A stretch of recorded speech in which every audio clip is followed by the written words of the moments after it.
Keisha Lefronka curhat sakit hati gegara kerjaan. Netizen kaitkan dengan komentar pedas Ivan Gunawan. Penyanyi jebolan Indonesia Idol, Keisha Lefronka belakangan memang tak lepas dari sorotan publik. Singlenya berjudul Tak Ingin usai meledak di pasaran, hingga saat ini video lirik dari lagu tersebut masih trending nomor 1 di YouTube Musik. Meski begitu ada saja yang membuat sang penyanyi dihujat. Seperti diketahui, bagian pre-chorus dan ref lagu Tak Ingin Usai, adalah bagian yang kerap gagal dinyanyikan Keisha Lefronka saat live. Beberapa kali dianggap gagal membawakan lagu sendiri, Keisha Lefronka pun menuai kritikan julid dan nyinyiran dari netizen. Namun, penyanyi cantik ini tetap berlatih untuk bisa membawakan lagu tersebut dengan sempurna.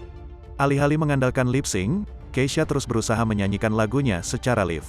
Keisha sendiri bak sudah kebal dengan komentar netizen. Meski begitu, gadis 19 tahun ini akhirnya mencurahkan emosinya lewat akun Twitter @KeishaLefronka. Sepertinya Keisha sudah tak dapat memendung emosinya tersebut. Ia pun menyebut sakit hatinya sampai ke ubun-ubun, baru kali ini kerja sakit hatinya kerasa ampe ubun-ubun. Tulis Keisha di Twitter, pada tanggal 25 Juli tahun 2022 jam 22:01 waktu Indonesia Barat. Netizen pun penasaran mengenai pekerjaan yang membuatnya sebegitu emosi.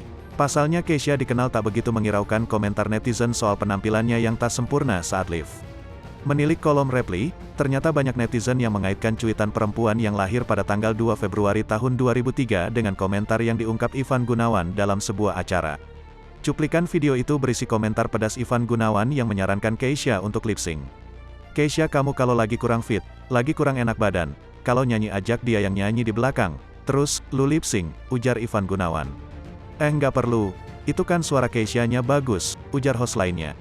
Kayak zaman dulu nek kayak lip-sync, lanjut Ivan Gunawan. Netizen pun ikut menilai ucapan Ivan Gunawan tak pantas diucapkan dalam momen tersebut.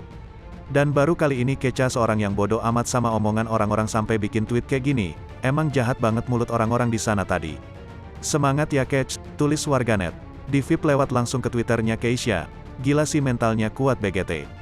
Mulut juri-juri dangdut ini pede kenapa sih? Sekelas juri idol aja gada loh yang begini. Dan di sini Keisha juga bukan peserta tapi bintang tamu, komentar yang lain.